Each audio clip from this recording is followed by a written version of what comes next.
자, 트럼프 전 대통령인데 CNN이 트럼프 전 대통령의 최근 주장과 관련해서 오류투성이다라고 팩트체크와 강한 비판을 해서 주목받고 있습니다. 트럼프 전 대통령이 최근에 한국은 부유한 나라인데 우리가 왜 남을 지키냐라며 방위비 인상해야 된다. 한국이 공짜로 주한미군을 누리고 있다. 뭐 이런 주장을 했습니다. 그런데 CNN이 이 주장을 팩트체크했는데 오류투성이라는 겁니다. 자, 첫 번째, 주한미군 규모는 약 4만 명이다. 트럼프 전 대통령 주장했지만 2만 9천 명이에요. 그 미국에서 줄였습니다. 언제적 2만 명 철수해서 지금 2만 9천 명 됐어요. 그걸 트럼프 전 대통령이 알지도 못하고 4만 명이라고 하는 겁니다. 닉슨 독트린 때부터 계속 줄였어요. 한국 방위비 거의 안 낸다. 10억 달러 냈거든요. 1조 3천억 냈거든요. 그 지금 더 내라고 트럼프 전 대통령이 재임 시절에 주장했었습니다. 오류투성이라는 거예요. CNN, 트럼프 주한미군 주장 오류투성이 사실에 근접조차 안 했다. 한국 방위비 분담금 발언 포함해서 트럼프 전 대통령의 발언에는 32개의 오류가 있다라고 지적을 했습니다. 물론 이 트럼프 전 대통령과 CNN의 관계가 좋다고는 볼 수 없습니다만 언론으로서 아무리 전직 대통령이고 재선 가능성이 높다고 하더라도 아닌 건 아닌 거죠. 김광선 변호사님.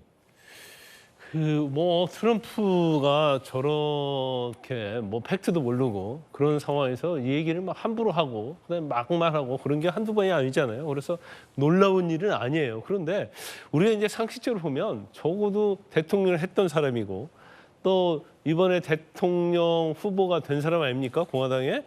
그러면 이제 공화당은 이제 보수단 말이에요. 그러면 국가 안보랄지 이런 것들이 굉장히 중요하고 그리고 그러한 어떠한 정책이랄지 본인의 어떤 방위 분담이랄지 이런 걸 얘기하려고 하면 그건 어떠한 팩트에 근거해서 해야 하는 거 아니에요? 방위 분담을 엄청 높게 하려고 하면 사실은 주한미군이 몇 명이 근무하고 있는지 몇 명이 주둔하고 있는지 그게 전제가 돼야 하는 거 아니에요? 그런데 2만 9천이냐 아니면 4만 명이냐에 따라서 이 방위 분담금이 엄청나게 차이 날 수 있어요. 근데 저것도 모르고 단순히 그냥 우리가 왜 돈을 내가지고 남의 나라를 지켜줘? 방위비 본인 국가들이 내야지 이런 취지인 거예요. 그러면 어떻게 보면 미국이라는 것은 자유 수호자고 세계. 그러면 자기들이 그 돈을 내서 어떻게 다른 나라에 어떤 방위를 해주는 이유는 여러 가지 이유가 있는 거 아니에요? 외교적 방위적인 측면, 국가 안보적인 거, 세계의 어떠한 리더로서의 역할 이런 거 아무 생각하지 않는 거예요. 트럼프 스타일은 사업가이기 때문에 돈 가지고만 생각하는 거거든요. 근데 문제는 뭐냐면 트럼프를 지지하는 사람들은 팩트를 잘 알고 모르고 이런 건 중요하지 않다는 거예요. 단지 미국이 왜 다른 나라를 갖다가 방위해 줘야 돼? 왜 우리 돈을 들여야지? 저 돈을 깎는다는 거야. 그 사람들한테 분담금을 내게 한다는 거야. 그럼 우리한테 좋은 거지. 그거 하나만 가지고 자기를 지지하는 사람들을 선동할 수 있는 거예요. 그러니까 거기에 명분이랄지 팩트랄지 컨텐츠 이런 게 중요하잖아요. 이게 저게 전형적인 어떤 정치인들, 특히 선동적 정치인들의 특징이거든요. 근데 사실 저런 게 또 먹히거든요. 트럼프는 그걸 잘 알고 있는 거예요. 그러니까 내용 같은 걸 중요하지 않고 자기가 알 필요도 없고 알지도 못해요. 그러면서 단순히 방위비 분담금을 엄청나게 징역을 해서 우리가 내는 돈을 줄여야겠다. 이렇게 하면 대중을 환호하는 거고 그러면 자기를 지지한다고 생각하고 있고 실제로 지지하는 사람들이 있죠. 이제 그러다 보니까 저런 아주 대통령 후보로서 어떤 자질적인 측면에서 문제가 있지만 그럼에도 불구하고 자기한테는 뭔가 정치에 도움이 된다고 하니까 이제 저런 행동을 계속 반복적으로 하는 거죠. 예.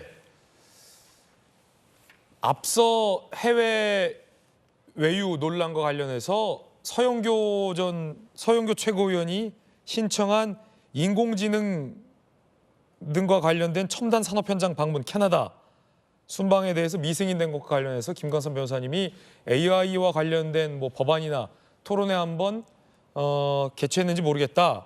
확인해 봐야겠다라고 발언하셔서 저희 제작진이 찾아봤는데 서영교 의원이 2022년 4월 30일에 스마트 교육 발전 토론회를 개최한 바는 있습니다. 하지만 국회에서는 이번 순방을 승인하지 않았다라는 말씀 전해드립니다.